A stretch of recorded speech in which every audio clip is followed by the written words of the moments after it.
Good morning, folks, and welcome back to When the Dust Settle. Today is October 26, 2023, and you are watching The Dust Settle on YouTube. The Dust Settle, as you know, is a community-based YouTube channel. We come to you every Thursdays and Fridays.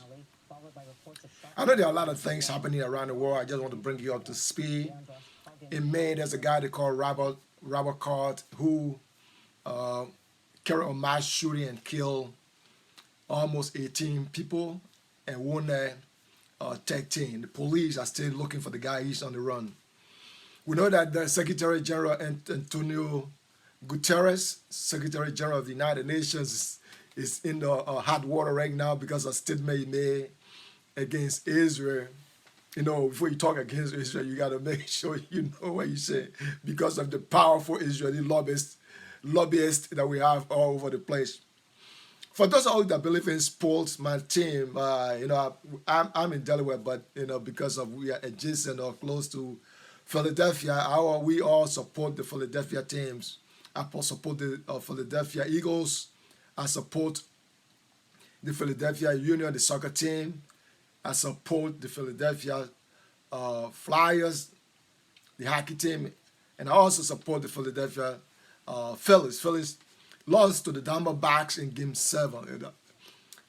Everybody feeling so bad, but the team did well, to use the way we say in my country of birth, Liberia. Phillies did well. The team did well, and we hope they will go back, recalibrate, and get ready for next season. Also, those of you that believe those of you that like and follow NBA. NBA season began on Tuesday. Yes, I think it began on Tuesday. The first games were between Lakers and the Suns. Lakers lost. The second game was between, I think, the second game was played.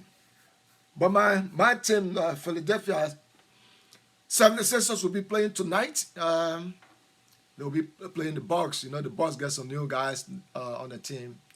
And so it's going to be an interesting game. James Harden, if you know James Harden would not be traveling with the team. The team is saying that James Harden is not going to be traveling with them. So there are a lot of things we got to talk about, but that's not what I'm focusing on. And let me just mention also Victor Wyanama. That's Wyanama. I hope I pronounce his name right. He plays for the Spurs.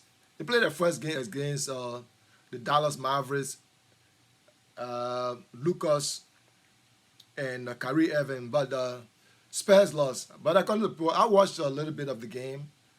Victor Wanyama, he's going to be a star in the league. But that's not what I'm talking about today. I just want to bring you speed with some of the things that are happening. We also know that there is a situation in Gaza between Hamas and the Israel still going on. I was just referring to the United Nations Secretary General Antonio Guterres make a comment that the Israelis were not happy about, and so some people within Israel are calling for the resignation of the Secretary General. But the Secretary General, according to what I was listening to on BBC, the Secretary General is saying that his words was misinterpreted. But that's a discussion for another day. That is a discussion for another day. I just wanted to bring you up to speed with things that happen. I want to talk about Haiti, and I also want to talk about Kenya. Why am I talking about Haiti and Kenya? Kenya is the most stable country in Africa. Why do I say that? Kenya, since Kenya gained independence in the early 1960s, Kenya never had any military coups, or they have never had any rebel activities like my home country, Liberia. So Kenya has always have a stable political environment, and if people want to learn lessons, Africans want to learn lessons on how to run a democracy, I think Kenya is a good example that we can emulate from. I think it's the only country, or one of the countries that now have any political coups in Africa. But that doesn't mean that Kenya doesn't have its own problem. Kenya does have its own problem, does have its own problems, but they are doing pretty good. Why am I talking about Kenya and then Haiti? First, why I'm talking about Haiti, let me talk about this. One of the preacher men in Haiti, they call Marco, Pastor Marco. I hope I'm getting his name right. Pastor Marco encouraged his followers to take up machetes, sticks, and go in some part of Port-au-Prince. It was a month ago or maybe 6 weeks ago in Port-au-Prince and confront the gangs in that part of the city.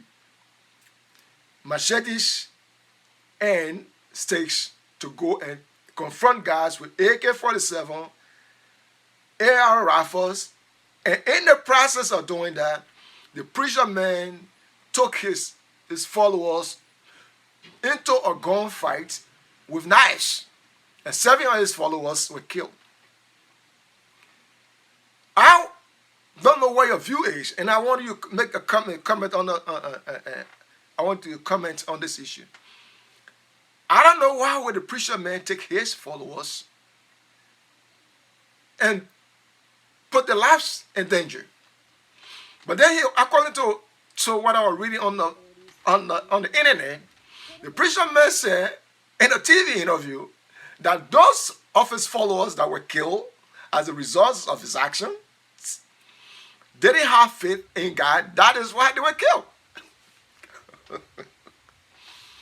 But that's the thing here is, if you feel that the violence in Haiti is so unbearable, if you want to find a solution to the problems in Haiti, I think you got to work with religious groups, work with civil society organizations, work with local government authorities in Haiti, and then the international peacekeeping force that is going to be under the leadership of Kenya, for you to find a solution, long-term solution to the problem in Haiti. I don't think it's augur well for anybody. Why is truth that the preacher man is saying that those who who died, didn't have faith? I think the preacher man is missing. He's missing the point that you should be rational enough and find way to solve the problem. Picking up machete, you are already from the get-go, right? You are already looking for confrontation. You are already picking up a fight. So I think he went overboard, and I think it's something he has to apologize to his followers, and he has to not take his followers in such a dangerous situation. Now Kenya is going to be leading an international peacekeeping force. Haiti are being deteriorating into crisis. Gang violence is rampant in that country. The exodus of Haitians leaving the country. We saw how Haitians were mistreated at the border, U.S.-Mexico border, sometimes, I think 1 or 2 years ago, where officers on horseback were whipping Haitians. So we hope that, Kenya and other Bahamas, in Bahamas in 2019, Bahamas will be sending troops. Kenya will be sending 1,000 troops when they finish with all the planning process to help Haiti come out of this kind of a messy situation the country found itself in after the death of President Moise. So I hope we all, can help Haiti, help Kenya to succeed. Kenya has been participating in a lot of peacekeeping operations. So I can say that Kenya has a lot of experience when it comes to peacekeeping operations. So I know Kenya will do a very good job. We hope that Kenya succeed to help other black countries in the Caribbean, to at least help strengthen democracy and build civil society organizations so that the people of Haiti can live a life that is normal for them to grow, bring the case up into a normal society. Thank you very much, folks, for watching. You're watching When the Dust Settle on YouTube. My name is Pico Conway. I will come to you tomorrow with another interesting topic. Have a good day. Bye for now.